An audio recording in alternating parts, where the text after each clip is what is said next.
किनारे एक छोटी सी झोपड़ी में रहने वाली सीमा बचपन से ही बहुत समझदार और मेहनती लड़की थी। उसके पिता मजदूरी करते थे और माँ घरों में काम करके किसी तरह घर चलाती थी।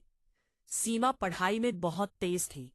उसने अपनी मेहनत से शहर के एक बड़े कॉलेज में दाखिला लिया। वहीं उसकी मुलाकात हुई अमित से, जो एक बहुत बड़े और अमीर घर का लड़का था। धीरे धीरे दोनों में दोस्ती हुई और फिर प्यार हो गया। अमित ने एक दिन कहा, सीमा, मैं तुमसे शादी करना चाहता हूं। सीमा खुश थी, लेकिन उसे पता था कि अमित का परिवार बहुत अमीर और घमंडी है। जब अमित ने अपने घरवालों को बताया तो उसके पिता गुस्से में बोले, एक गरीब लड़की हमारे घर की बहू नहीं बन सकती। लेकिन अमित नहीं माना और उसने सीमा से शादी कर ली। शादी के बाद सीमा बड़े घर में आई, लेकिन वहां उसे कभी अपनापन नहीं मिला। सास हर बात पर ताना मारती, तुम्हारी औकात ही क्या है।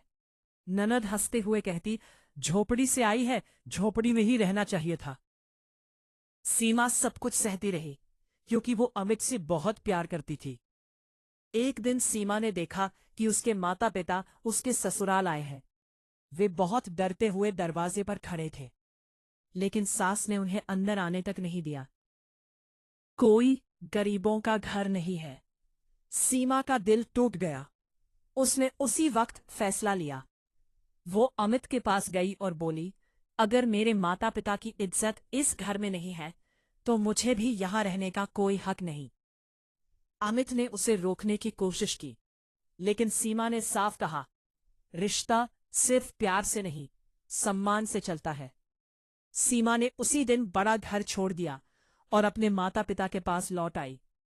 उसने अपनी पुरानी झोपड़ी को फिर से सजाया और छोटे बच्चों को पढ़ाना शुरू किया। धीरे धीरे उसकी मेहनत रंग लाई।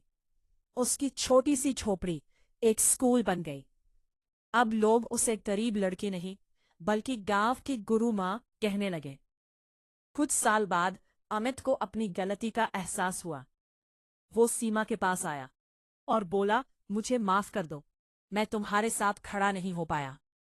सीमा मुस्कुराई और बोली, अब मैं किसी बड़े घर की नहीं, अपने सपनों की मालकिन हूं। और वो अपने बच्चों को पढ़ाने में लग गई।